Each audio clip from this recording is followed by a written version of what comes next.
Barack Obama prezident etib saylangach, AQSh siyosati o'zgarishlarga yuz tutarkan, islom dunyosi bilan ham aloqalarni yaxshilash kun tartibida qolmoqda.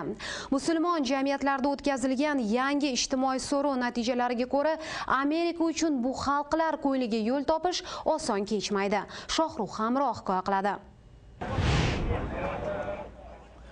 2001-yil 11-sentyabrdagi xurujlardan so'ng AQSh va musulmon dunyosi o'rtasida ishonchsizlik yanada kuchaydi. Ko'plab ijtimoiy so'rovlar buni tasdiqlamoqda. Iroqdagi Abu G'arib va Kubadagi Guantanamo qamoqxonalarida mahbuslarni xo'rlash hollari ham AQShga nisbatan adovatni oshirgan.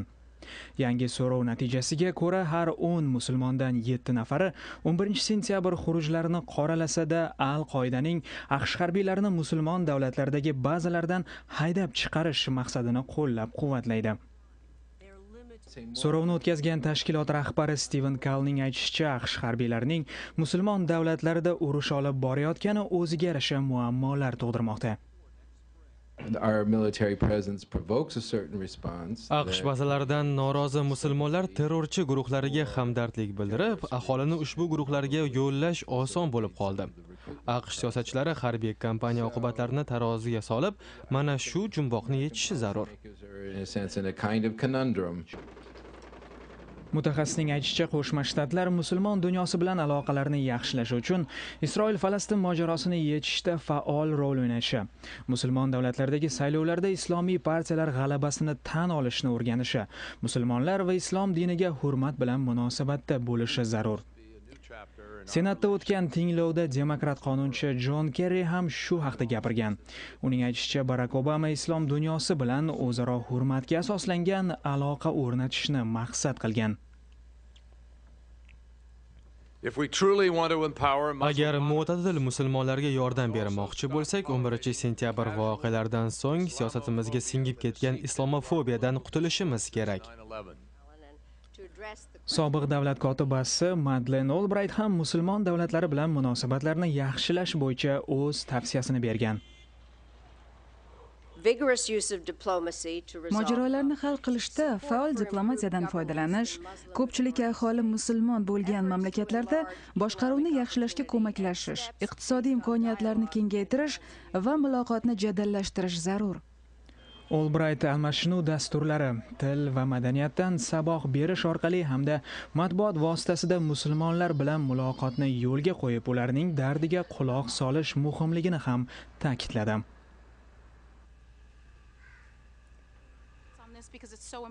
AQShdagi musulmon mutaxassislar ham o'z tavsiyalarini bermoqda. Musulmonlar orasida ijtimoiy fikrni o'rganuvchi markaz direktori Dalia Mogahed. Mojarolarni hal etish, siyosiy va iqtisodiy islohotlar va o'zaro hurmat. Xoh Kasablanka bo'lsin, xoh Kuala-Lumpur, qayerda musulmonlar bilan gaplashmang, hammasining javobi bir. G'arb islom diniga hurmat bilan qarashi, musulmonlarga teng munosabatda bo'lishi lozim.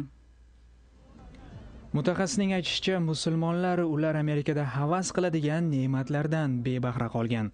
Bular qonun ustuvorligi, siyosiy erkinlik va inson huquqlarining e'zozlanishi. Ular nazarda Qo'shma Shtatlar arab davlatlarida xalq tomonidan saylanmagan avtokratik tizimlarni qo'llab-quvvatlab, musulmon davlatlarni bosib olib, Isroilning Falastinga qarshi harakatlariga sust javob berib, mintaqada ahvolning yaxshilanishiga to'siq qo'ymoqda. Tahlilchilar, agar Isroil-Falastin mojarosiga yechim topilsa, AQShning musulmon dunyosidagi nufuzi oshadi deydi. Senator Kerrining aytishicha, agar Amerika o'zini xolis vositachi sifatida ko'rsatmasa, hech bir musulmon davlat bilan ish qilib bo'lmaydi. Shohruh Hamroh, Muhammad Al-Shinaviy, Amerika ovozi televideniyasi.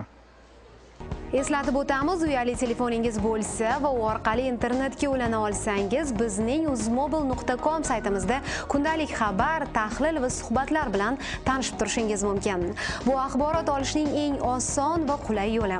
Telefoningizga 3w.uzmobil.com adresini tering va uni saqlab qo'ying. Amerika ovozi bu xizmat orqali sizni eng so'nggi yangiliklar, dolzarb masala va omma fikridan boxabar qilib turadi. www.uzmobil.com